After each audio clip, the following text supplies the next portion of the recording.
All right, tonight is Wednesday, November 3rd, 2021. It's the Fantasy Finish Line podcast.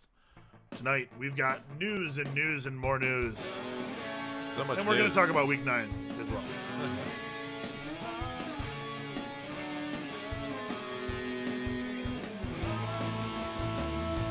Cheers, guys. Cheers.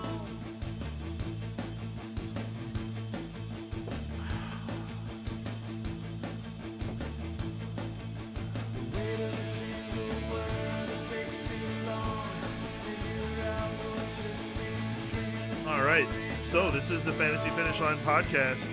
I am Jason, joined as always by my buddy Dave. Hello. We are Drink 5 collectively, with some other people, of course, along the way.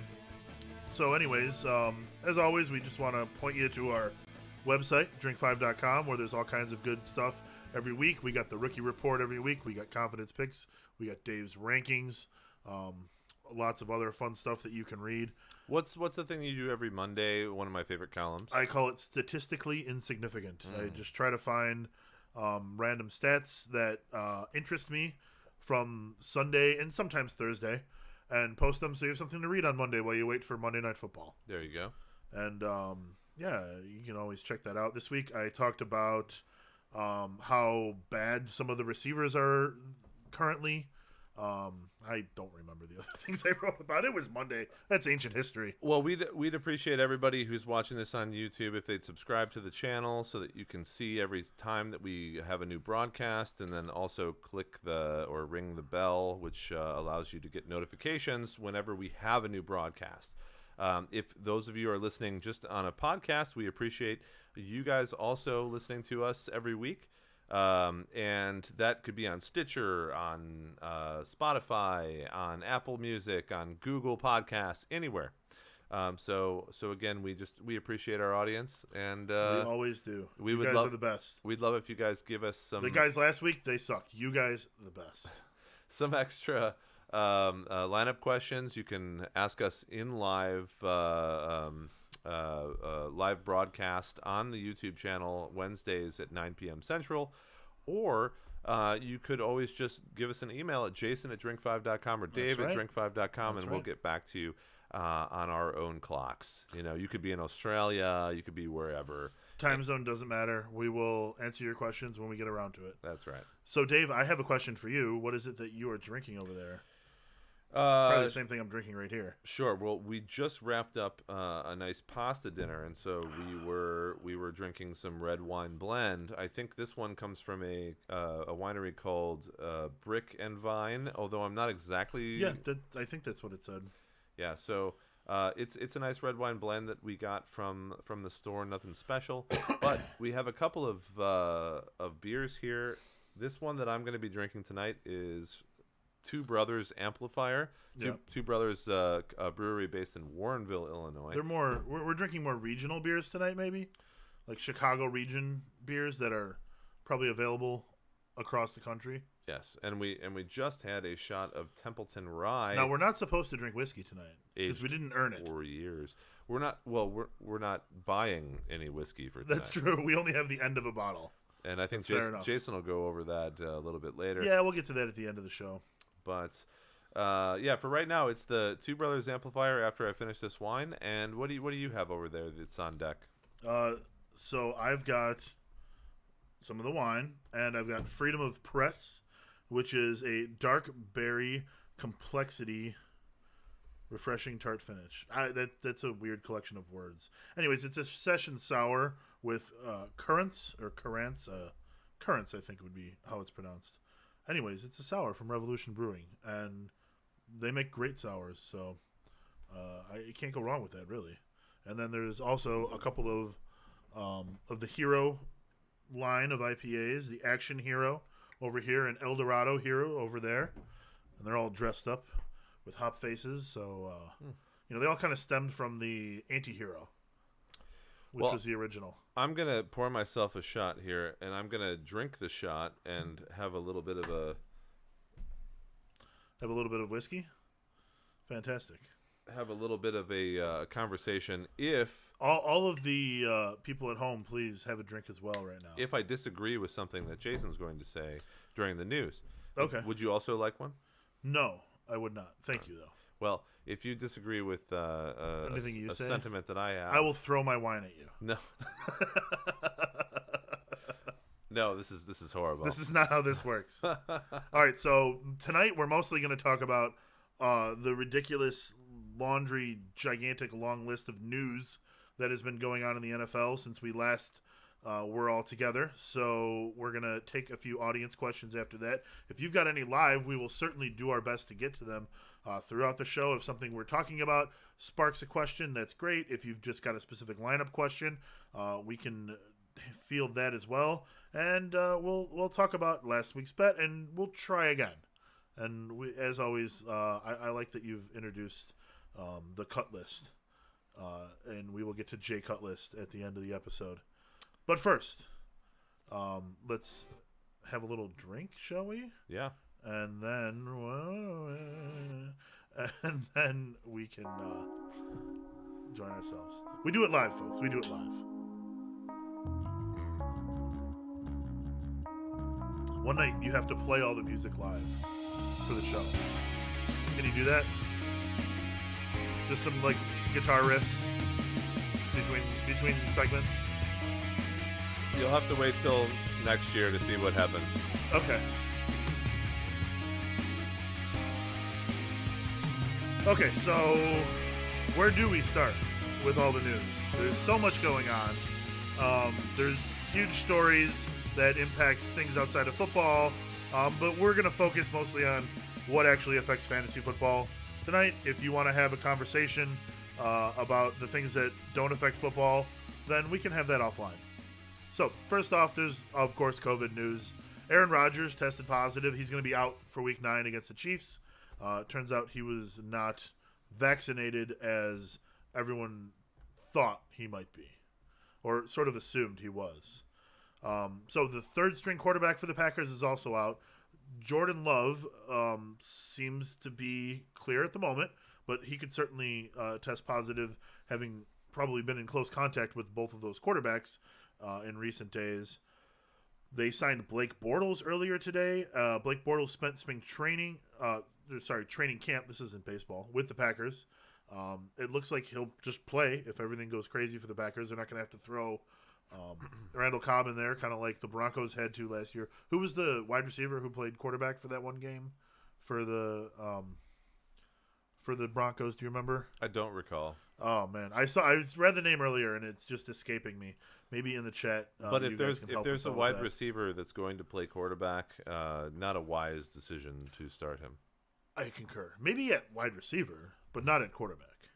But that is a whole other freaking can of BS that I don't want to get into in fantasy football. Oh my goodness! So we should definitely later this year maybe we'll have a segment about commissioner questions. Both Jason and I are commissioners in fantasy leagues.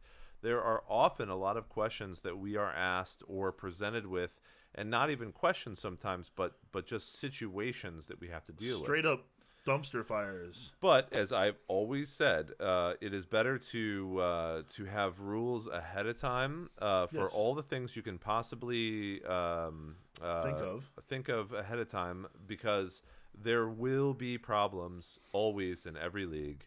And there will always be things that you can't think of that will eventually come up. Sure, but unless you have a charter or some kind of written rule set for a league, then there will be nothing that people can fall back on when those things happen. So we would always recommend that all the leagues out there, that you guys have something, whether you refer to your own or even someone else's, some established leagues already written charter, that you have something out there that you refer to. If there are aspiring commissioners out there who would like to see a charter, we can help you out. Aspiring commissioners. Yeah. If you want to start a league and do it right, we'll show you what we did. Which I think has worked very well. Since it's been so many years now, 10 plus years, as far as being commissioners, being in fantasy leagues, it just tickles me a little bit. That there are aspiring commissioners out there. We talk there? about aspiring commissioners. Jason would be like, I don't know. I think maybe you shouldn't go that route. Being a commissioner, I highly recommend against it. So the quarterback, the wide receiver quarterback was Kendall Hinton. Kendall Hinton. Yeah. We're not required to remember that name. But I don't believe that he put up good quarterback numbers that week. No, he didn't even put up good wide receiver numbers ever. There you go. So Kadarius Toney seems to be a good quarterback right now. I was watching it, and they were like, he went to his check down. That was impressive. Manning Cast. Wonderful. If you haven't checked out the Manning Cast, it's so much better than the regular ESPN broadcast. Kadarius Toney. Some weeks you get Marshawn Lynch swearing up a storm. You get Tom Brady talking shit.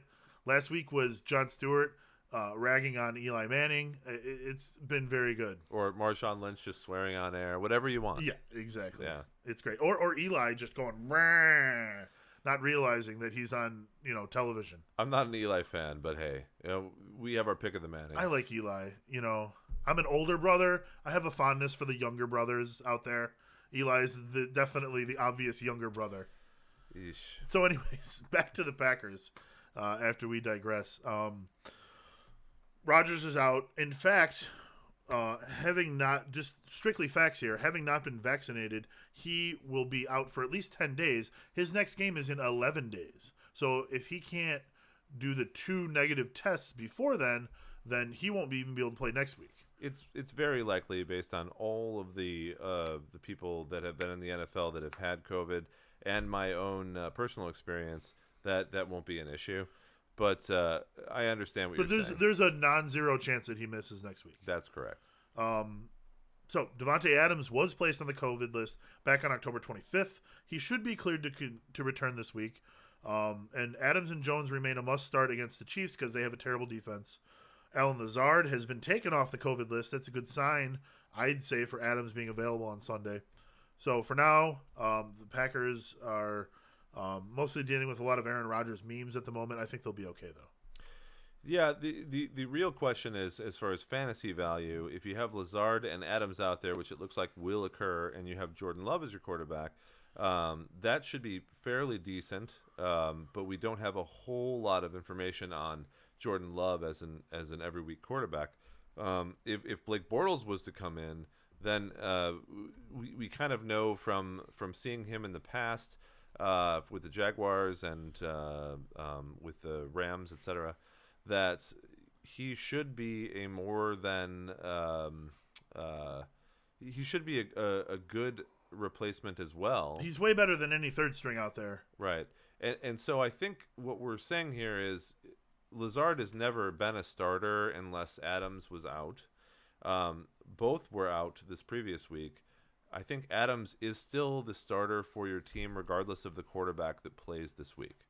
And I'm sure that they're keeping Blake Bortles away from Jordan Love just in case there's any issues. I bet they are. Yeah. I'm almost certain they are. I know that Blake Bortles, if he can do nothing else, can throw the ball to Davonte Adams. Bortles! we need... Long Island! Yeah. We need a Jason Mendoza graphic pronto. Shout out to the good place. So, the next piece of news, obviously a bit sad. Henry Ruggs, everybody at this point knows what happened with him. No need to rehash that, I suppose, other than don't make bad decisions, folks. So fantasy-wise, we've got Bryan Edwards and Hunter Renfrow. They'll probably see a bit more usage. I expect Zay Jones to be the one to replace the deep threat. Threat in quotes, in that he's not much of a threat on the field. Zay Jones isn't. Ruggs was in on 65 to 80% of snaps each game, but he only was seeing 5 targets per game, so that's not a huge amount of work to replace. We have Hunter Renfrow. I think we'll probably see the biggest increase in snaps. He was only in for 55 to 65% of snaps, and he was getting 7 targets per game with that sort of limited usage. So I think he'll see the one with the biggest increase. Bryan Edwards was kind of in the middle of the pack there, and Zay Jones really was only like a 1-catch-a-game kind of guy going into this. I don't see him exceeding like 3 to 4 catches a game right now. So he's really not on the fantasy radar. The only thing would be perhaps Darren Waller, as you were saying offline earlier, could be more locked down, and perhaps Hunter Renfrow moves up a little bit in the rankings. When we see a big deep field target like Henry Ruggs go away, and I must mention what occurred with him, because I mean, obviously most of the people that are really into fantasy football already know, but I don't think we can assume that everyone knows. Please go ahead. So he was involved in a DUI accident where he was driving in Las Vegas. There was a fatality that occurred as caused by the crash that the car that he was driving was involved with. And therefore, I think most people think at this point that he's going to be going to jail for a year plus. And certainly he's already been released by the Raiders, so there's no chance of him starting this week. He's not questionable or doubtful. Highly doubtful. I would say, again, as we were talking earlier, if you take away the deep threat, which Ruggs is a very fast deep threat, then you have players like you mentioned. Hunter Renfrow may have a snap increase. I love that. I also think that you may see something from Kenyon Drake or Josh Jacobs or other people that are available in the short field when Darren Waller is being double covered or triple covered. It's those other players that are making moves out of the backfield into the flat that often get the passes. So I would think that some combination of Kenyon Drake and Hunter Renfrow will get those extra targets. But Zay Jones is not the guy that's going to suddenly stand up and become an amazing wide receiver in fantasy land. This is not gonna happen. Very true. And because he's the one taking the place, filling that role, it's it is what it is, and it's not gonna be productive. Yeah, unfortunately. To the Giants, Saquon Barkley also on the COVID list, although I guess he was put on the COVID list Tuesday and already returned one negative test. So perhaps if his ankle is rehabbed, he could return this week, but I still think it's unlikely.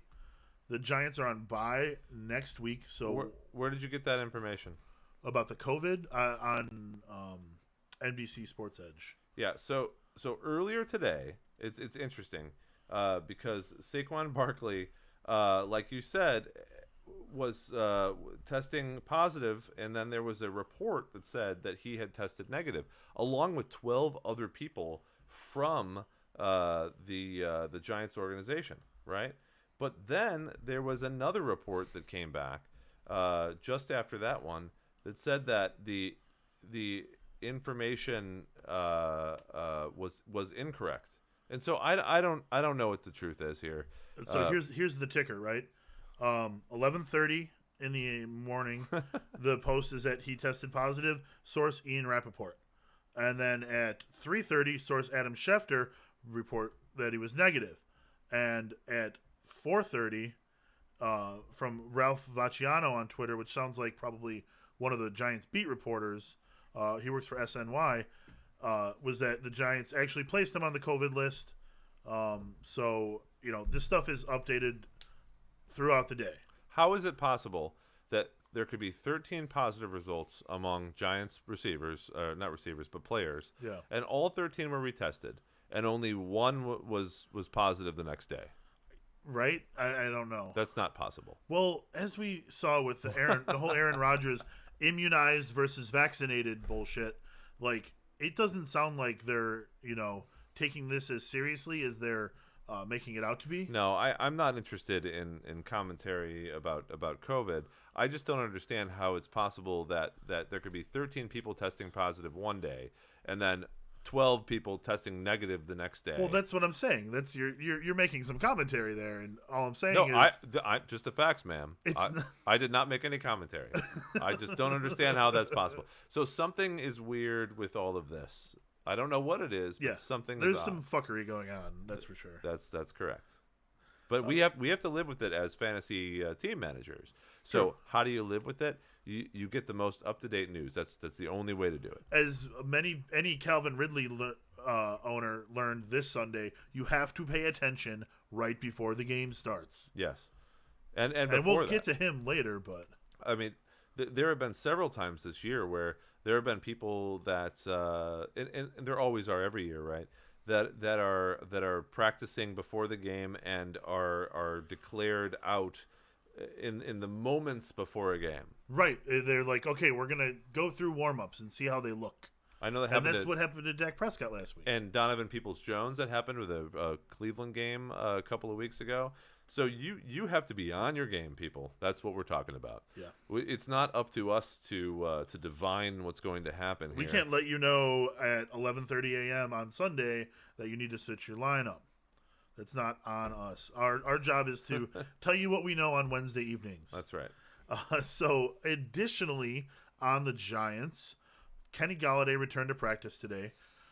He could be playing this week. Sterling Shepard looks like he's going to be out at least through the bye week. He had an injury in the Monday night game against the Chiefs. They seem to be opting not to put him on IR, which generally indicates that an injury is not going to take long. He'll be out this week. They've got a bye next week. He could be back in week 11. We'll see. Obviously, just pay attention through that. So the wide receiver group for the Giants is a revolving door. You've got Kadarius Toney, who left the game briefly on Monday and then returned. So your decision on who to start from that game needs to be made right before the game starts, basically. 1 hour and 15 minutes before any game starts, an NFL team is required to submit an active player list, which is the 46 players on their 53-man roster who are active and eligible to play in the game. If a player is in pregame warmups and they're not able to go, they will generally be on the inactive list. You will know that 1 hour and 15 minutes before the game starts. Pay attention to your regular news sources because they will tell you and you will be able to make a change. Generally speaking, if the games are at noon on Sunday, it's really easy to make your changes. If they are going to be later, you need to at least be aware that there could be an issue and make have some sort of contingency in place. Mm-hmm. Otherwise, that may influence who you decide to start at noon. You never know. To the Cowboys, Dak Prescott's back at practice this week. It appears that the Cooper Rush era is over for now. Are you disappointed? You're not going to see any more Cooper Rush for right now, Dave? So my brother-in-law is a big Vikings fan, and we watched the whole game in Minneapolis at his. Could you his hear place. the horn from the house? I wonder. That sounds more like a coyote or something, but I mean, it does sound like they're killing something when they blow that horn. I see the guy blowing the horn. I wonder how difficult that is. I know that instruments like that are sometimes very difficult. Do you think that's a volunteer position, or he gets paid for it? I hope he gets paid for it. Sure, but maybe there's so many people who want to do it. It's like an honorary thing, or do they have like a professional like Viking horn player? It's like the Blackhawks guy who sings the national anthem before Jim the game. Cornelison is a fucking top-notch opera singer. All right. He is the man. So do you think like the horn player for the Vikings went to Juilliard? I don't know the answer. But I'm pretty sure Maybe Berkeley? I'm pretty sure that kind of horn, blowing that kind of horn is not a department in Juilliard. Yeah. I think we're talking about a little bit more specific Medieval wind instruments isn't like a course you can take. I bet it is. Well, I know that the recorder is not involved there. But Cooper Rush, he had 24 completions for 325 yards and 2 touchdowns with an interception. Certainly not bad for any fantasy performance. Although 24 of 40, that shines a light on him, saying that yes, maybe he wasn't all that prepared. Bit slow to start, at least in the start. Yeah. But Amari Cooper was clearly the guy that he was going to in all of those situations that were clutch, and he kind of made that game for Rush. Well, there was some like fluky catches too. Wasn't there one that kind of bounced off some people? I mean, like I talked about with my brother-in-law, and during the game, when Dak Prescott doesn't play, it's not like the other team can game plan for Cooper Rush. Right. He doesn't have NFL footage. Right. Are they going to go back to college? Like it's one of those situations where you can win the game because no one has any idea what kind of quarterback that is. Gardner Minshew. Yeah. Yep. Also on the Cowboys, Michael Gallup has been designated to return. So he is still on the IR. He's not been active in a game yet. Keep an eye on him. He'll be the probably fourth option for Prescott. So not really relevant other than the deepest of fantasy leagues right now. I think Gallup could surprise. Last year, he certainly did pretty well. He could be a flex play pretty soon after he's activated, especially with Dak Prescott in that pass-heavy offense.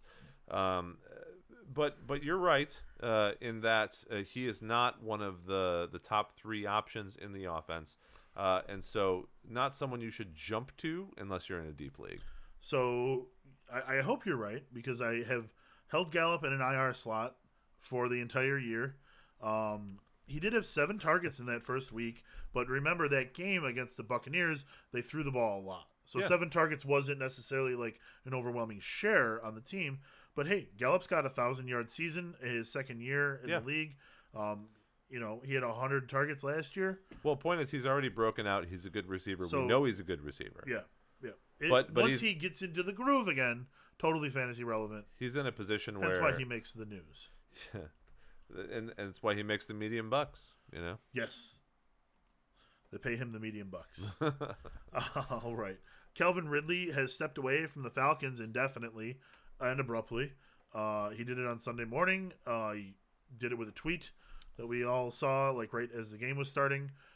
If you're lucky, you saw it at 11:40 in the morning and fixed your lineup. If you're unlucky, then you got stuck with Calvin Ridley in your lineup. So it's important to watch those inactives. We can't stress that enough. Mm-hmm. The biggest beneficiary of this will probably be Russell Gage, just because at wide receiver, that's the next man up.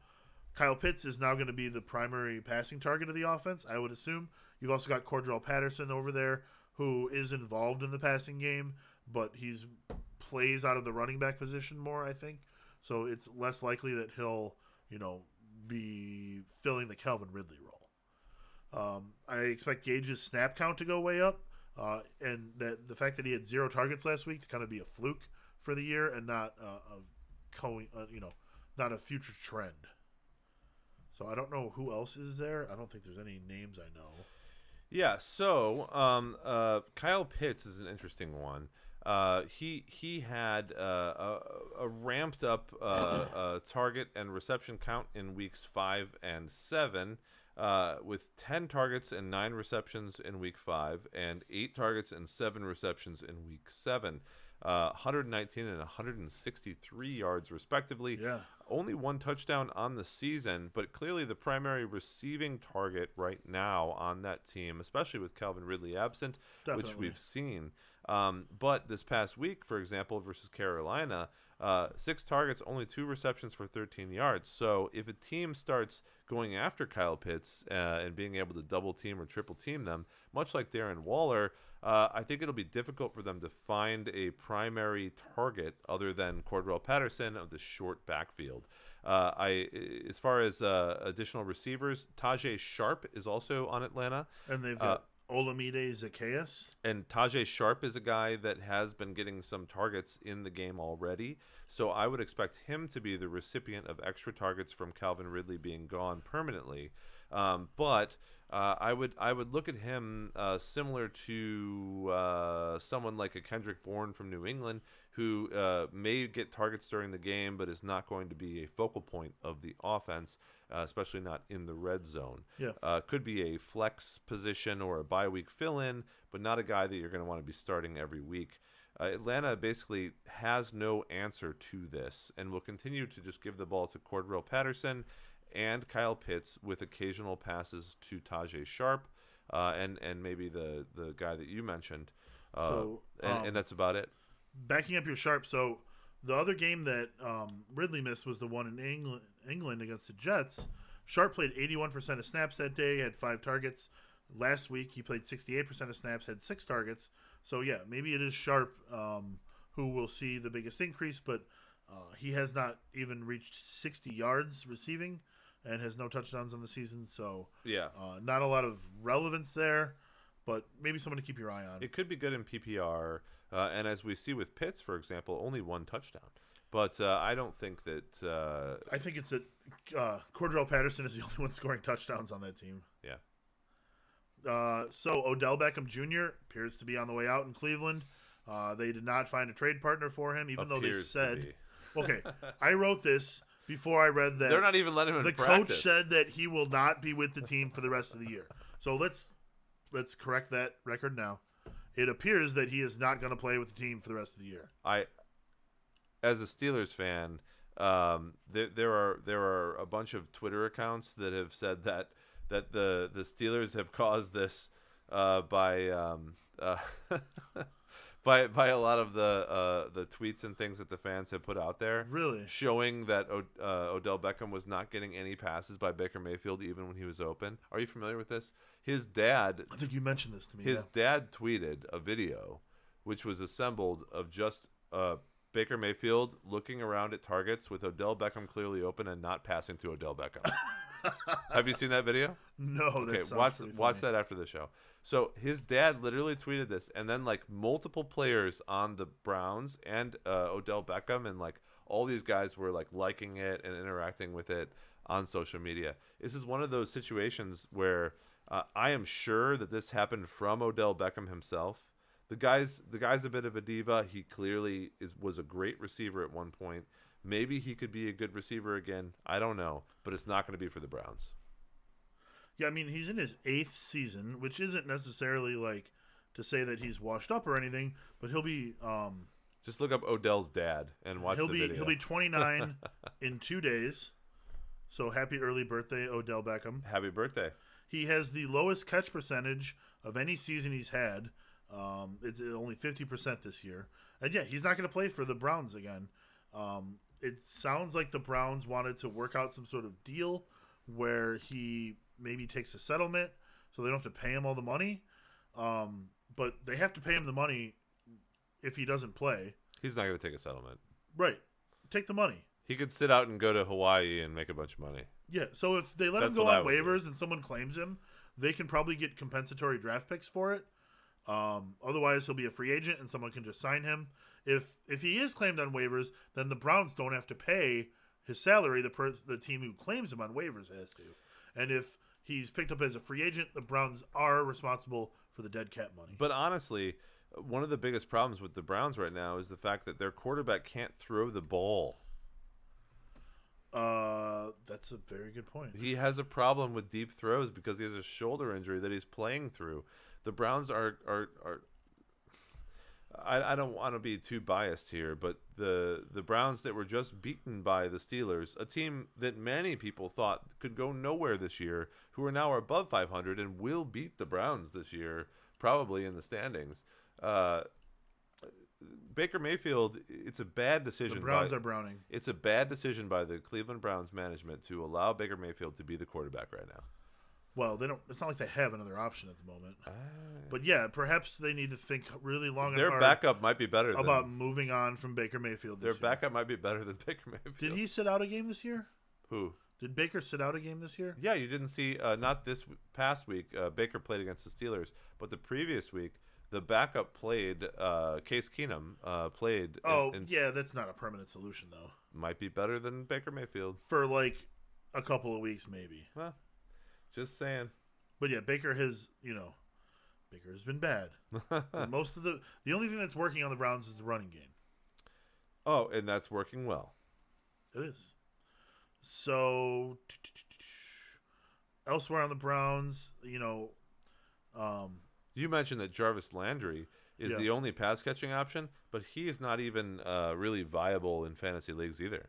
So there's literally no one on that team that you should start at all in fantasy leagues except for Nick Chubb. And Kareem Hunt when he's back. I mean, Landry had 10 targets last week. You should be able to turn 10 targets into fantasy relevance, but you can't. It's ridiculous.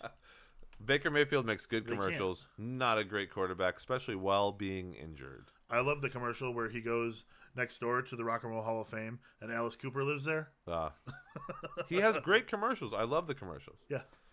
The problem is he's just not a great quarterback in the NFL, especially this year. That's true.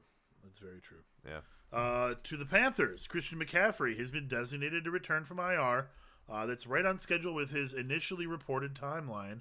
So it doesn't need to officially happen until Saturday in terms of them taking him off the IR, which means they don't have to report his injury status all week long. So you won't know much about him practicing, aside from if he practices in front of the media will report it. But the coach isn't required to report any information about him at the moment, so we'll find out if they activate him. Then once they do that, we get normal sort of information flow about him.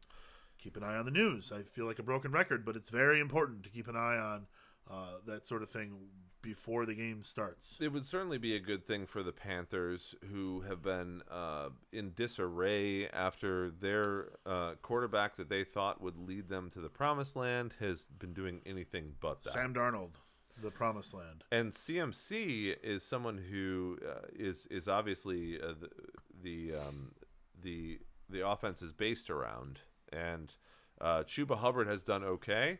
Yeah, but just like last year, it's not even as good as like a Mike Davis filling in. Well, if you looked at Mike Davis last year, he just went down in a trajectory. He started off good, and then he just started going downhill and doing worse and worse, and which is why it was so funny this year when everyone was clamoring over Mike Davis, like this is the guy to get on Atlanta, and I the whole time was like, nope. Mike Davis was never that guy. Yeah. Because he wasn't a great draft pick. I freely admit that. That's fine. But if CMC is able to come back, they should be able to stabilize the offense regardless of who's at quarterback. Because if they can have half of their plays as CMC, then they don't have to worry so much about centering that and having the quarterback be the guy who is all important. They shift the movement. Which is how NFL teams are supposed to work, by the way. Not the Panthers. No, not the Panthers. I mean, when you have a player like McCaffrey, unless you were to have like a top 5 quarterback, you're going to design your offense around him. Yeah, and he was back at practice today, apparently, but in a very limited capacity. Right. So we know nothing about like if he's going to be okay for this week or not. Now, if he's playing, you start him. Yeah. Yes. Okay. You were on the same page with that. Yeah. DeAndre Hopkins, the Arizona Cardinals, not practicing this week. Perhaps he'll practice later in the week. We don't know. He only played 15 snaps last Thursday night. Apparently, some of those he snuck in and wasn't supposed to be on the field. They called them unauthorized snaps on Sports Edge, which used to be Roto World. I really wish that I could. NBC Sports Edge is awkward and doesn't roll off the tongue like Roto World does. Just say Edge. Okay. So anyways, Hopkins is one of the few players in this league that will perform well even if he doesn't practice all week. So keep an eye on his status on Sunday morning. They play a late afternoon game. As I was saying earlier, if these guys start later, you need to make sure you have a contingency plan in place when there's one of these guys that you don't know if they're going to be playing. However, just like CMC, I think that if Hopkins is playing, you start him because he is by far the best red zone target that they have on that team. Kyler loves throwing to him. If it wasn't for like a face masking penalty, he would have had a 70-yard touchdown in the 15 plays that he played last week. Yep. So you have something else about the Cardinals you want to touch on? Yeah, well, A.J. Green was just placed on the COVID list earlier today after testing positive. And that's our trifecta. This will raise the chances of Christian Kirk and Rondale Moore as the wide receivers on that team, with DeAndre Hopkins being slightly injured. But also remember that, generally speaking, position groups get COVID together. I mean, it happened with the Packers last week. So just keep an eye on those guys. Nobody's tested positive other than A.J. Green right now. Just keep an eye on it is all I'm saying. You should always watch everything. Yes, make sure to follow the latest news as we get closer to the game on Sunday. But all I'm saying for right now is A.J. Green was placed on that COVID list. Christian Kirk and Rondale Moore now become more fantasy viable than they were before, as those guys were not lower down on the depth chart necessarily, because the Arizona Cardinals tend to pass to all of their targets, but they were definitely getting less targets on average than a lot of those other guys were. With Kyler recovering and Hopkins also banged up, this could lead, in my estimation and prognostication, to a run-heavy game script where you might see Edmonds and Connor feast a little bit more, and Kirk and Ertz as the primary receivers. So keep in mind that he was talking about Hopkins as the main beneficiary of red zone targets. Well, now with Zach Ertz, you have another guy that is easily able to get those touchdowns. Absolutely. So pay attention to Ertz if Hopkins is limited. Pay attention to Kirk if Green doesn't play and Hopkins is limited. So this could be a game where it is possible to start James Conner and Rondale Moore and score as many points as you would with Hopkins and AJ Green. And so it's one of those things where we're in a bye week. We have COVID issues. We have injury issues. So pay attention, see what's happening. The only thing I would say is that if Kyler Murray doesn't play, then for the most part, I would stay away from the offensive targets on this team. Yeah. I think it would turn into just a running game with their offensive line. Yeah, fortunately for the Cardinals, they have a deep bench right now, and they definitely can. That would be Colt can McCoy survive. Yeah, I was just checking that out. They definitely can survive one or two players being down, and James Conner has, quietly put up, some respectable fantasy games this year. Respectable. Do you know where James Conner is currently in the overall half PPR running back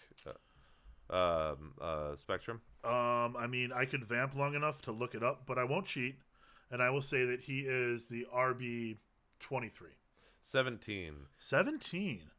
Yeah, so he's averaging 11.2 fantasy points per game, and he started off the season not doing so well. But I know, again, as a Steelers fan, they should have signed him back. Like, he is a good running back who is now splitting 1A, 1B, and still outperforming the 1A. And number 18 is a player who we said you must start earlier. That's Nick Chubb. Of course, Nick Chubb missed a game. He has a higher per game average, but an 11.2 game average is certainly a solid RB2 at the moment. Yeah, being that a lot of those running backs haven't even played all of the games. Yeah.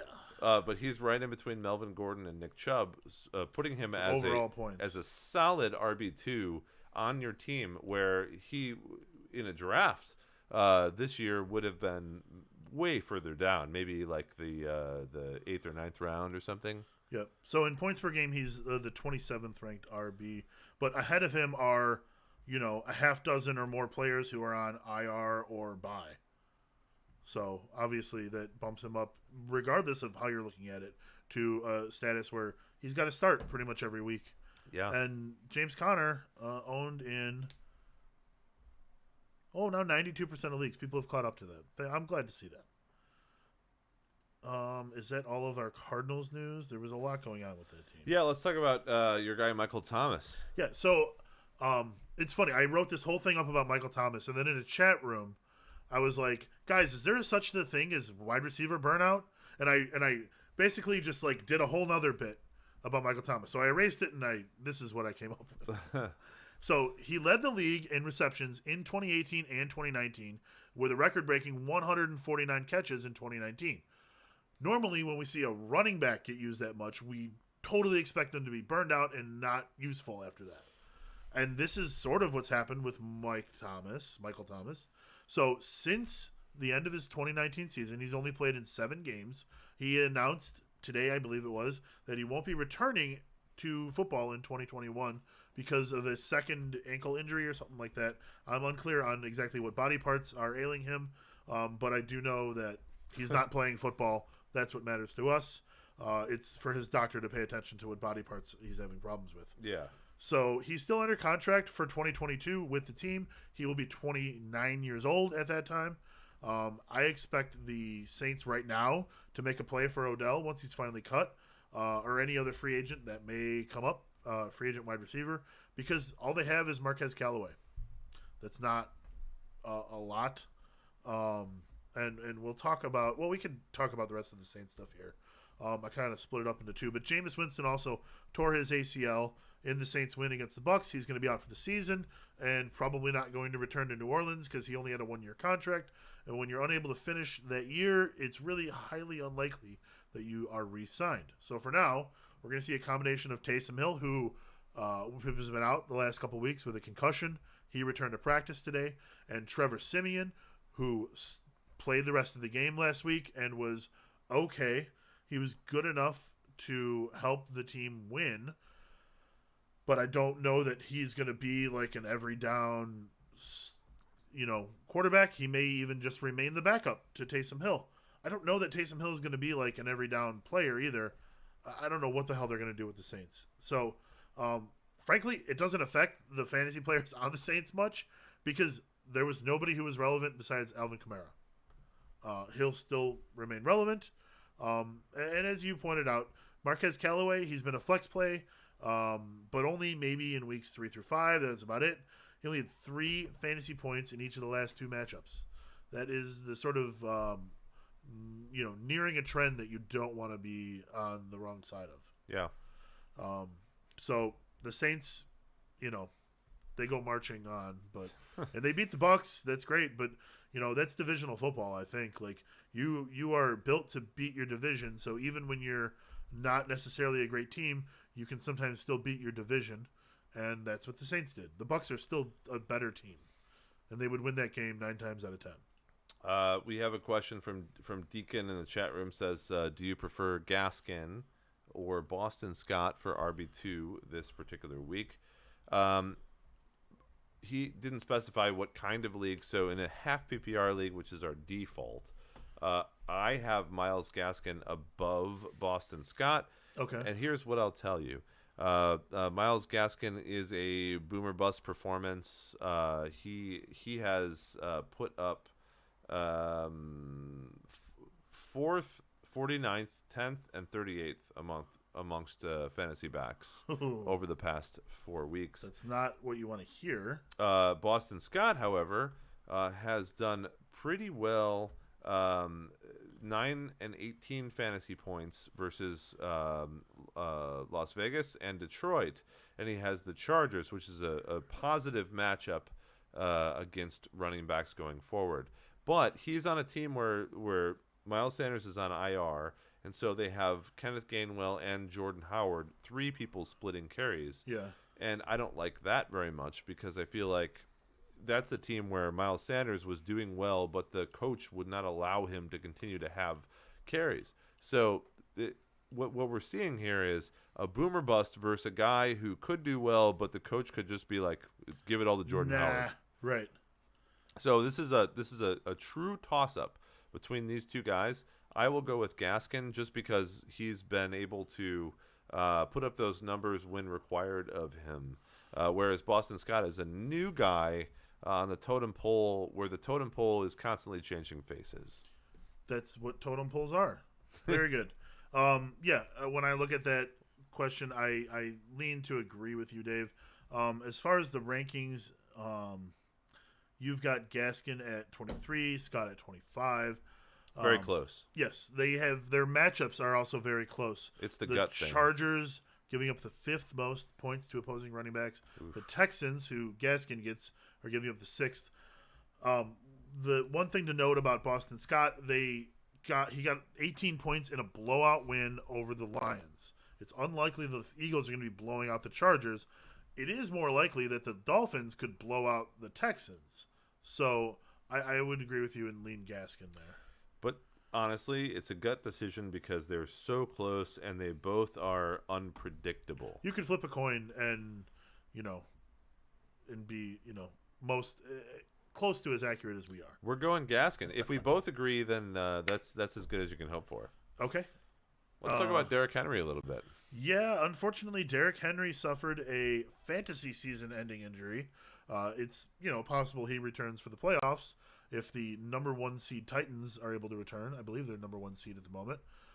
The Titans and the Packers are the number 1 seeds, and they're both missing their best players. So we're going to have that change this week, I suspect.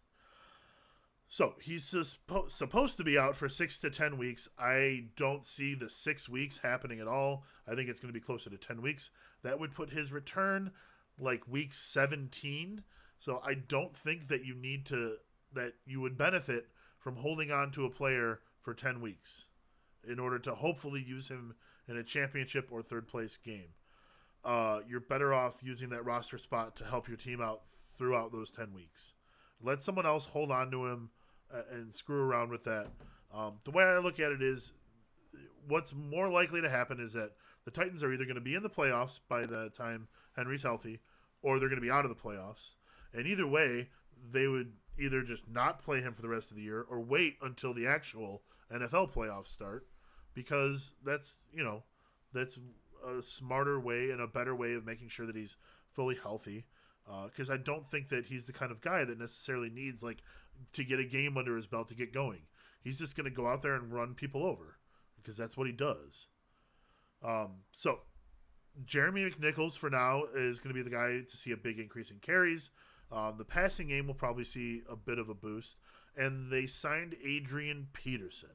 Dave, did you put in any claims for Adrian Peterson this week?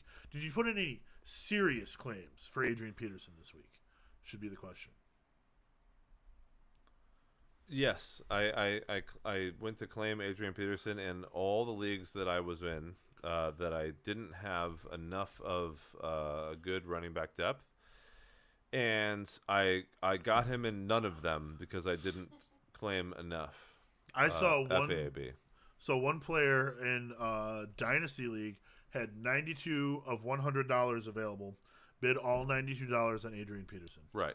That was the team that was 0-8.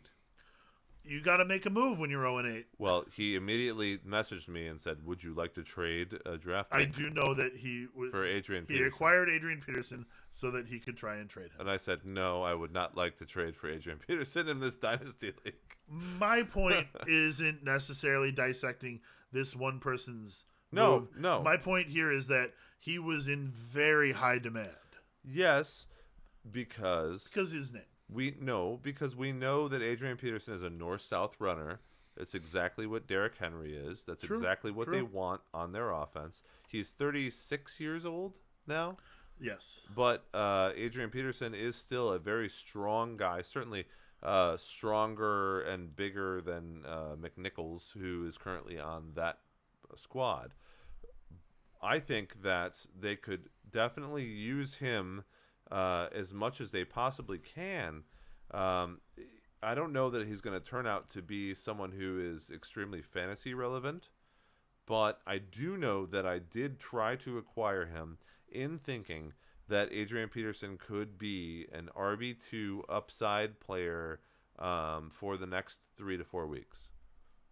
Well, I mean, why not longer than that if it works out for the because next 3 he's to 4 36 years old. You're probably right. But I don't think I wound up with him anywhere. I put in some token claims on him. The kind of claim where you're just like, I'm not going to get him, but I'd be stupid not to put in a claim. I also didn't get him, but he could still be healthy enough, having not played for a little while, to go in there and be good for a couple weeks.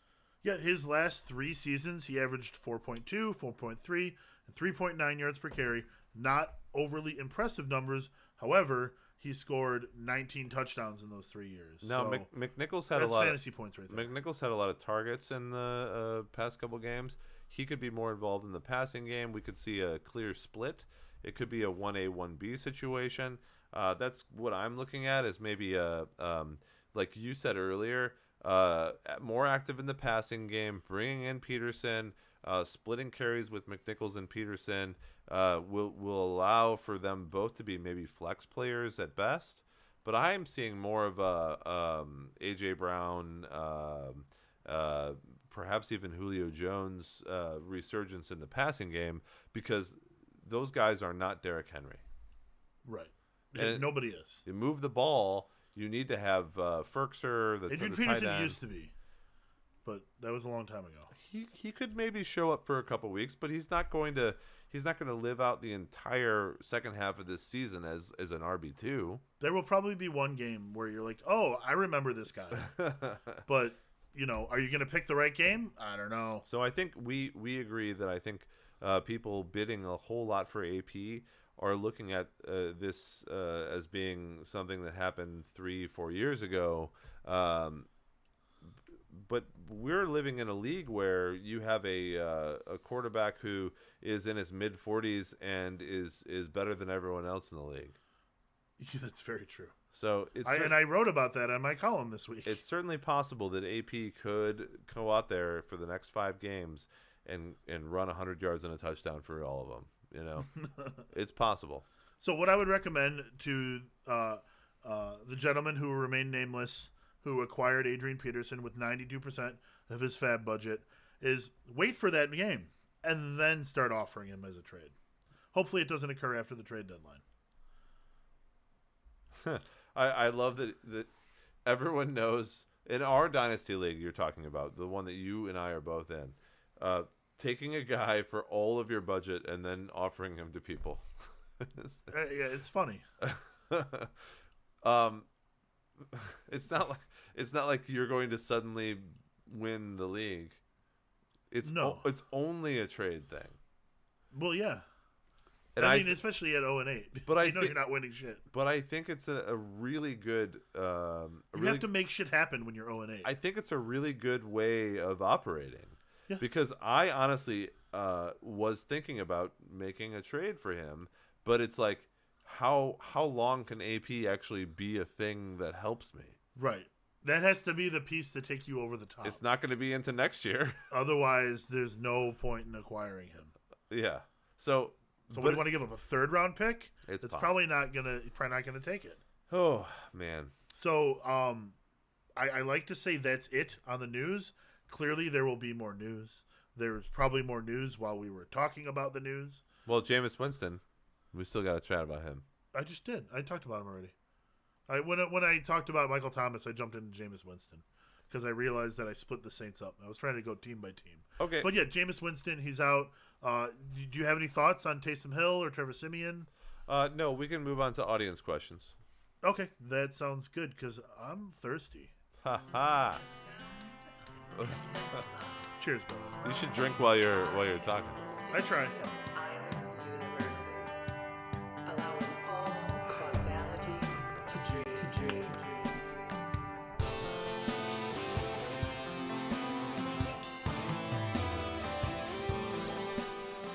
All right, we have a couple more segments to go, and we're going to try to hurry up just because there was so much news, honestly. I don't think we've ever done an hour of just the news before. We're a little behind schedule, but that's fine. So let's move on to audience questions. We have one from Jorge Martin. He says, Mikol Hardman has 29 targets in his last 4 games. Yes, 12 were in week 5. But is his role growing on that offense? What's happening with that offense, and how should we value Mikol? So, Jason, I'll put that one to you. So, yeah, 12 targets in week 5, then 5, and 7 targets after that. I think that the 12 targets was a fluke. I think what you're going to see from him is more of an average of 6 targets per game. And 6 targets per game is not going to translate into a lot of work, especially on the Chiefs offense that is broken right now. I don't know what's wrong with the Chiefs offense. Patrick Mahomes keeps throwing interceptions. Is it regression? A little bit probably, but there's a little something else extra wrong there. And I don't think that Mikol Hardman is the answer. I don't think that Mikol Hardman is going to increase his role a lot. That week where he had 12 targets was the second highest snap percentage he had on the season. Yeah. Well, he's reminding me of a guy like on New England, Jacoby Myers, who's a great guy who's getting like 4, 5, 6 receptions, but not 4 touchdowns, just receptions, just sort of possession, first down kind of things. That is not enough to elevate you beyond that precipice of like 9 points per game. And if you get 8 or 9 points in a half PPR league, it's not enough points. Not to start every week. You need somebody else. I currently have Mikol Hardman ranked in between Russell Gage and Laviska Shenault. If that doesn't tell you that he is not a starter in a good fantasy team, then I don't know what to tell you. So is his role growing? No, his role is pretty well defined. I don't think it's changing. Is defined. Don't worry, 6996. I need to drop a defense this week. Should I drop the Steelers or should I drop the Cowboys? You shouldn't carry 2 defenses, so you're on the right track with dropping a defense. But I am a firm believer in don't carry 2 defenses, or 2 kickers for that matter, unless one of them is named Justin Tucker. Well, the real question is, if we're looking at what they're actually talking about, they have 2, right? So the Steelers are up against Chicago on Monday night this week, and the Cowboys are against Denver this week as well. And in my rankings, they're both top 5 defenses. And I like the Steelers defense, who came on a little bit late here. We look at the Cowboys against Minnesota, who only put 2 points up last week. And both teams are already after their bye week. The difference between the Cowboys and the Steelers is that the Cowboys seem to be on the upswing, having 5, 8, and then 10 points this week. All of their defensive players are now healthy, as opposed to the Cowboys, who didn't have Dak Prescott last week, and actually had a kind of a bad score with Cooper Rush. I would continue with the Steelers, thinking that the Steelers as a team are on the upswing, having won a couple of the last games, as opposed to the Cowboys, who are just trying to get back on track. Yeah, I mean, the Cowboys basically had 1 sack, and that was all they had on defense. I don't see them, increasing that. They don't have great matchups coming up. Remember that TJ Watt's the highest paid defensive player in football. He's on the Steelers. Yeah, so looking at the Steelers matchups coming up, Chicago, Detroit, Chargers, Cincinnati, Baltimore. Again, not super great, but certainly the next 2 weeks you're going to want to start the Steelers for Chicago sure. and Detroit are some of my favorite matchups. That's money for the next 2 weeks. Yeah. Although unless you have some ridiculously deep bench, don't be carrying 2 defenses. I have to say that every year that the Steelers have played Chicago over the past couple of matchups, it doesn't work out so well for the Steelers. Chicago wins. But I like this Justin Fields. It seems like it's going to be a pretty happy sort of an event for TJ Watt. Oh, yeah, that's a good point. Man, Chicago is not a good football team right now. So we got a chat room question. Hunter Renfrow or Marvin Jones Jr. this week. We're going to assume that that's half-point PPR because that's what everything is nowadays, and that's the way to play, in my opinion. So you've got Marvin Jones way ahead of Hunter Renfrow. We talked about Hunter Renfrow earlier in the podcast about having an increased role, most likely. I haven't moved. I assume, yes. I was going to give you that. I haven't moved him up yet in the rankings, but they'll probably be like right next to each other. I'll be honest. Right. I was going to. I wasn't going to leave you hanging there. Is what I mean. No. What you're saying is accurate. Marvin Jones on Jacksonville versus Buffalo. Buffalo is a tough defense. We're looking at think Blake Bortles and Cecil Short's garbage time. Looking at Hunter Renfrow versus the Giants. Trevor Lawrence and Marvin Jones garbage time. I like Marvin Jones here. Well, I probably will still keep Marvin Jones above Hunter Renfrow, but Hunter Renfrow is going to move up from being 47 to more like 30, 32, 33, around where Jacoby Myers is. So Hunter's ECR at the moment is 37, and that probably will move up a bit as other people. He's going to be a WR3 in people's lineups. Yeah, but I concur. I like Marvin Jones this week. Go with Starvin Marvin. Okay. Another question from Hansathon11. Hansathon. Someone running back needy in my work today. Oh, this wasn't a question. It's just a statement. Is there a Franzathon coming up? Someone running back needy in my work league today said, "I will trade you anyone on my team for Cordero Patterson." Anyone. That is fantasy football 2021 summed up. So does this guy just have a bad team? Because take the best player off of his team. No, it's just saying that this year is crazy, and every year is crazy. Jason and I we just had dinner and we were discussing how this works every year. Every year there's so many injuries. Every year everything is crazy. It's every year. Right. at the very beginning of when I saw you today. If you're always busy, then are you really busy, or is it just the way things are? And, everything is always insane in the NFL. Everyone's always getting injured. Everyone's always out. Everyone's always got bye-week hell. Everything is crazy. But it's always like that. Yep. We have another guy, Jimmy High Roller, who says, who do you think the best ad is for this week? Is it McNichols or is it Adrian Peterson? And I personally am going to say it is Adrian Peterson, period. Okay. They're going to use him as the between the tackles guy, first and second downs. They have a good offensive line, and that's what matters in NFL football. I like McNichols more. He's been on the team longer. He is putting up some numbers to take notice of while not playing a ton of snaps yet. So I see his snap rate really increasing. The highest he's played this year is 40% of snaps. In that game, he had 12 targets. So I really think that if McNichols starts being used more, well, look, we have to guess this right now. I believe that he will be used to the tune of 50 to 60% a game. I don't. And that he's going to see, a lot more work, and that he'll be the one in the end who has more fantasy points. But Adrian Peterson certainly has a higher ceiling. I think they will use AP until he's dead because there's no reason. He's cheap. He's cheap and doesn't cost anything. And that's exactly what he wants. Yeah. He just wants to run like a fucking stallion that he is. That's what he wants. I get it though.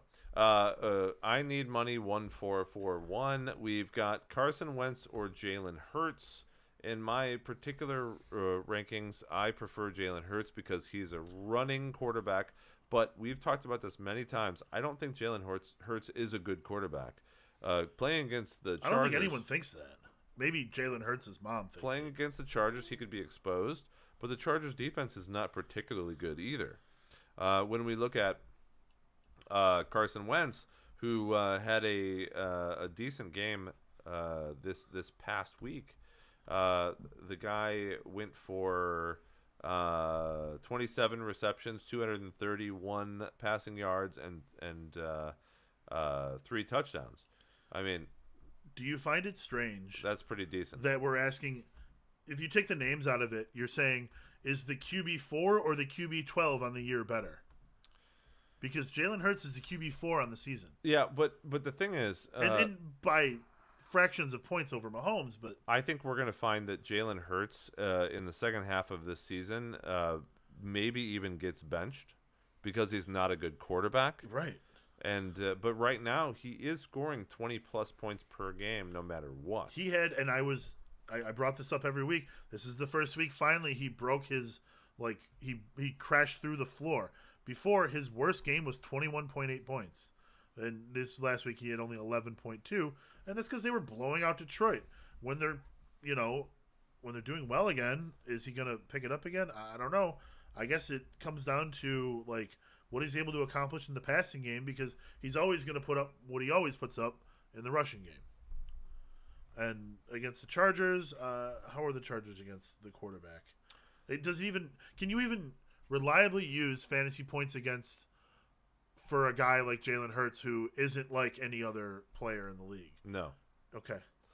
So I think we'll both agree that Jalen Hurts is the best quarterback here. However, Carson Wentz... the best fantasy quarterback here. Carson Wentz is the long-term quarterback. Jalen Hurts could be benched at any time because he's not a good quarterback. Yeah. Last question we have is from Keith Murray, L.A., that is Michael Carter and Chuba Hubbard, assuming no Christian McCaffrey, and Devontae Booker with no Barkley. Choose 2 of those. Now, assuming that there's no Christian McCaffrey and there's no Saquon Barkley, I love Michael Carter, I love Chuba Hubbard, and I love Devontae Booker. I like them all. Okay. It looks like Barkley will be out, so I'm going to say Devontae Booker was very good last week. I had him on a couple squads. He had over 100 yards all purpose. Unhappy with that. You and I came down to, I needed a big game from Shepard, and for Booker to wouldn't have mattered. Struggle. No, it was only a 10-point gap going into the game. But it wasn't a struggle. He could have scored 5 points, and I still would have won. Well, because Shepard sucked. I preface this by saying I needed a big game out of Shepard. But what was great is we played in 2 matches. In each match, the loser had Emmanuel Sanders, who had 0 points. We didn't talk about Emmanuel Sanders. Screw Emmanuel Sanders, though. What a bum, right? Yeah, that was disappointing. No, it was just a game that was not targeting him.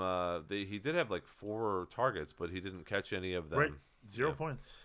Anyway, I like Michael Carter going forward, and I like Chuba Hubbard, and I like Devontae Booker. But with no Barkley, no CMC, I think I have to go forward with Devontae Booker because he was the focal point of the offense there. No matter what, they were always passing to Booker. It was awesome. Yeah. And Chuba Hubbard is not always like that. He's more of a touchdown dependent fill-in for Christian McCaffrey, kind of like Mike Davis, that has sort of gone a little bit down the tubes. So I would say Michael Carter and Devontae Booker are the best out of those 3 selections. Yeah. So the first one on this list, assuming that the big names don't play, Michael Carter. If one of the big names plays, pair him with Michael Carter. If not, Devontae Booker. Yeah, agreed. Yep. Great. I'm in your book. Well, let's Your go. boat. Let's go with the bet. Okay. So last week we had a bet. Didn't quite work out. So we each had a small team, 4 players each. And it turns out that the leftover players kicked our butts. So we're going to re-rack the bet. We're going to try again. We're going to not embarrass ourselves this week. We're going to pick from some higher-ranked players this week to give ourselves a head start. So basically, the way this works is we're going to have 3 players who are all ranked next to each other on your rankings, which you can find at drink5.com. Dave is also listed as an expert on fantasypros.com. But the only place to see Dave's rankings on their own is on our website, drink5.com. So, we will take turns picking first, and we will pick quarterback, running back, wide receiver, tight end, half-point PPR, standard scoring otherwise. Just to give you an idea, so last week, our leftovers team scored 63.6 points, which is just 5 points shy of our combined totals. By the way, last week, most of the fantasy leagues that I've been in had low scores across the board. It's been really low lately. So I would say that everything that people expected we're to due have to hit happen, some overs. Let's do it. That's right. We're not what actually occurred. We're not due. Nobody's ever due. So who gets to start first there, Jason? Well, you started first last time. Do you want to go first again, or do you want to defer to me? You've won the coin flip. That we'll say. You can go first, or you can defer. Are we going to go for a whiskey again? And are we going to let the leftovers team be? So Jess is going to take whatever's left over. All right. And she, for better or worse, has to comply with the bet. So you go first this time? Okay. If you want, you can defer, which means you get to pick running back and tight end first, or you can pick quarterback and wide receiver first. I will defer. Okay, so we're going to go with your quarterbacks 7 through 9, which is Justin Herbert playing in Philadelphia, Dak Prescott hosting Denver, and Jalen Hurts hosting the Los Angeles Chargers. Oh boy. This one, again, I wrote these down. I didn't sit there and consider exactly what I wanted, which makes for better radio, I suppose, if I give you an answer right away. Instead, I have to vamp a little. And good thing we're not on the radio. I like Dak Prescott a lot. I think Dak Prescott's going to be my guy. I'll take Justin Herbert. Yeah, that's a smart move because Jalen Hurts is bad at being a quarterback. But he'll probably beat both of us with 2 touchdowns rushing. Right, that's what's going to happen.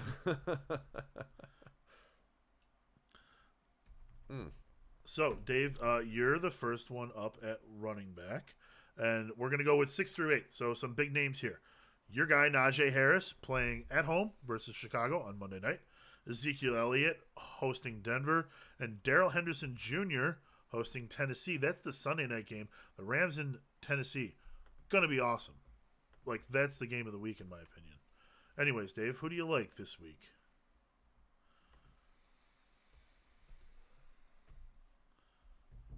I'll take Najee Harris. Najee. It's hard for me to pick against my own rankings, my friend. I know what you mean, and you said that last time, but you still you didn't go all chalk. I'm gonna take Daryl Henderson. He is just a touchdown machine. I love watching this guy play. I love the Rams offense. Just gets Ezekiel Elliott, who will probably score 2 touchdowns versus Denver. Right. Yeah, I think that she's pretty excited about that back there. All right. At wide receiver, we're going to dip down a little bit. Emmanuel Sanders. Wide receivers 24 through 26. Woo! The aforementioned bum in our eyes, Emmanuel Sanders, travels to Jacksonville. Jerry Jeudy travels to Dallas. And Jalen Waddle is home hosting Houston. So... Jerry Jeudy just returned last week. He was underutilized, did not start, could be better. Emmanuel Sanders, obviously, just a big fat donut last week. And Jalen Waddle is the only one on this list who's putting up good numbers in the last couple weeks. My choice first. I'm going to go with the trend here. I'm going to say that Jalen Waddle completes the trend. I'll take Emmanuel Sanders. Oh, all right. So Dave goes chalk. It's okay. They're your rankings. Nobody's going to fault you for following your rankings. Well, I spent a long time figuring out which one was higher than the other. So I'm sure that you considered those 3 specifically. So for me to go with somebody else just doesn't seem right. And the last one. And Jess is taking the Pontiac Bandit himself, Jerry Jeudy. The top 3 tight ends. The top 3 tight ends. They caught my eye because we talked about one of them tonight, and the other one is a little, but tight end in general has been this year. So Travis Kelce, number 1 versus Green Bay. Darren Waller, number 2 at the Giants, and Dallas Goedert, number 3, hosting the LA Chargers. David, is your choice. Who do you like? Travis Kelce. All right. I know you think it's silly to pick Travis Kelce and Emmanuel Sanders. However, they clearly have the most opportunity to score a bat-shit amount of points. Sure. I mean, Darren Waller really is the reception machine of this group. Not this year. Not this year at all. But man, there's one less guy to cover on the Raiders. I don't know why he would suddenly get more receptions. It's true. It's true. You should take Darren Waller. Maybe this week is different. Let's see. I mean, Waller, Goddard's, over 70 yards the last couple weeks. I'm going to go Waller, though. I'm going to go Waller. Okay. And Jessica gets Dallas Goedert. And Jessica wins. Awesome. All right. So, shall we burn down our cut list right quick? Yeah, go ahead. Just a few guys to cut. If we have any comments, we can stop. So, at quarterback, we're going to cut Matt Ryan and Deshaun Watson. It looks like Watson's not going to play this year. And Kirk Cousins. He had a disappointing game in primetime, as he always does. He deserves to be cut for that. That's fine. Send a message. I don't think any of those players should be rostered in regular leagues. No. At running back, Kenneth Gainwell. Obviously, that is a big mess in Philadelphia. He was a player that was picked up a lot. David Johnson, who everyone thought he may get an increase in snaps since Mark Ingram left for the Saints, but he only played 18% of snaps last week. So definitely not what we expected to see. It was Rex Burkhead who had a bigger share of snaps. So what year is it exactly? I'm not sure. You got Dearness Johnson, who did very well in relief, but Chubb is back, and Kareem Hunt should be back soon enough. Derrick Henry, I say don't hold on to him. I know that he's out, but I added him on this list just because some people may have the idea of holding on to him. I don't think that that's the right thing to do. Would you hold on to him if you were a Henry owner, Dave?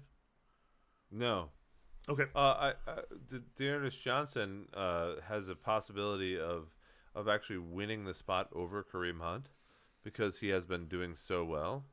So I would at least think twice about that. Okay, what do you think about Myles Gaskin? Would you hold on to him just because he's not necessarily performing very well, but he's still like the main guy in Miami? If these are deep leagues, Gaskin and Johnson are interesting to me. The other guys you mentioned are throwaway guys, yes. Okay. But they have the possibility. There's a possibility there of continuing to be the guy. Like Ernest Johnson has the momentum right now. You know what I mean? That's true. So these are possibilities, but they're not. They're certainly not the incumbent players. All right. We've also got Devin Singletary. He's owned in 78% of leagues still. I don't get it. He's only had one good game all year, and that was in week 2. And Javonte Williams, who is just not getting used enough. If he was being used more and not splitting with Melvin Gordon, fine. I'm all for having Javonte Williams around. But he's just not being used enough. He's going to be too tempting to start and disappoint you every week. Yeah, there's a guy that is better in dynasty leagues and obviously next year. Yes, kind of obviously, situations. yeah, you're keeping him in dynasty leagues. Yeah, but keeping Melvin him Gordon in dynasty is leagues. still scoring enough points where you don't want to be starting Javonte on a regular basis. So at wide receiver, we're cutting Michael Thomas. Obviously, that needs to be done because said he's not going to play football again this year. Sterling Shepard, with him being out the last couple of weeks and struggling most of the time. Other than that, with so many receiving options there and Kadarius Toney coming up, I don't see Sterling Shepard being hugely relevant and worth holding on to while he's not playing. Honestly, the problem with Shepard is that it's kind of like a if he is healthy and playing for that team, he's a PPR magnet, which is very similar to a player on the Jets that they've had for quite a while. Yeah. Who has also been injured this year. And what is his name? Talking about Corey Davis? No, Jamison Crowder. Oh. And so both of those guys could get 5, 6, 7, 8, 9, 10 targets per game. But if they're not working for you in a redraft league, if they're not healthy, then you have to get rid of them, period. One quick question out of the chat room we can field before we get out of here. Who should I play? Thielen. This is Marcus Navarro asking. Who should I play? Thielen, Michael Carter, or Damian Harris in PPR? So, obviously, Michael Carter's been getting a lot of receptions lately. That's encouraging. And your flex rankings, Dave, I see Adam Thielen at 28, Carter at 36, and Harris at 30. So they're all relatively close together. Adam Thielen being the top of that bunch. I can't disagree with Adam Thielen there. I would feel weird starting a Jets wide receiver over Adam Thielen. Running back, my bad. Yeah. I knew that. Yeah, Thielen and Harris. Well, I think we're just starting one, but yeah, in that order. Thielen, then Harris. I love Michael Carter. We just discussed this. He's breaking out a little bit, as we talked about at the beginning of the year, being the guy in that backfield. But if you're talking about Damian Harris, who's getting more targets, or Adam Thielen doesn't even have to be involved in this discussion at all. Yeah. Like, he is a PPR junkie. He's above those guys. And the Vikings, although they haven't been an amazing offense so far this year, there's no reason why they shouldn't be able to target Thielen heavily. And just like they did last week, it's going to happen again. So if this is just one, obviously Thielen. If this is two, I love Thielen and Harris. It's sad for me to let Carter go, because I think Carter is like in mid breakout, but yeah. And actually, I didn't adjust this for PPR itself. In PPR, it is Thielen and then a huge gap in the other two guys. Yeah. A couple more on the cut list, and then one controversial one. I want to see your take on it. So Calvin Ridley and Odell Beckham Jr. cut him. Devonta Smith no good. Cut him. He's got a bad quarterback. Robbie Anderson, not working out there with Sam Darnold. Not working out this year anyways. So, I think Julio Jones, owned in 89% of leagues, cut him. What do you think about Julio being cut? You think it's too early? You think I'm jumping the gun on that one? Or do you think that he's kind of, between the injuries and just not really clicking with the team? He's got a 15-point game, and his highest other game is 7. Cut him. Julio is done. A.J. Brown is going to be massive this week. Yeah. Especially with Derrick Henry out. Julio is just we've given him opportunities all year. Not happening. Tannehill doesn't seem to favor him. He has no touchdowns this year. No. A.J. Brown is what it is. Fair enough. And at tight end, we had a couple. Evan Ingram, just not really doing a lot this year. Probably not owned on many teams. Ricky Seals-Jones. You got Logan Thomas coming back after the bye week.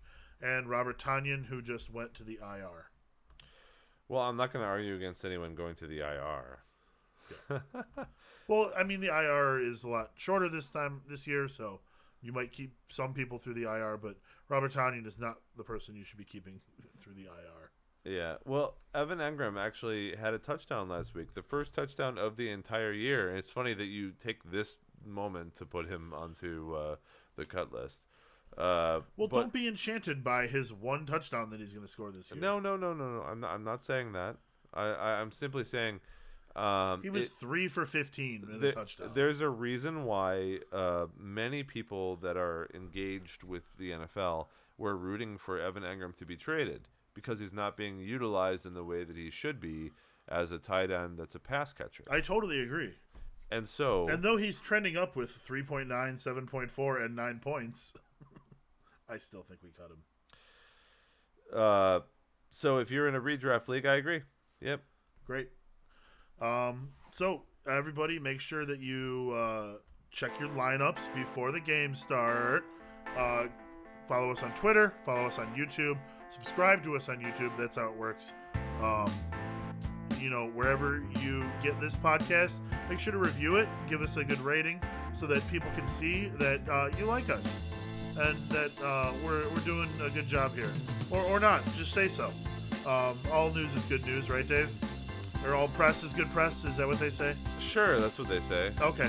Thank you. So thanks a lot, everybody, and we'll see you next week. Drink 5, folks. Cheers. Thank you very much.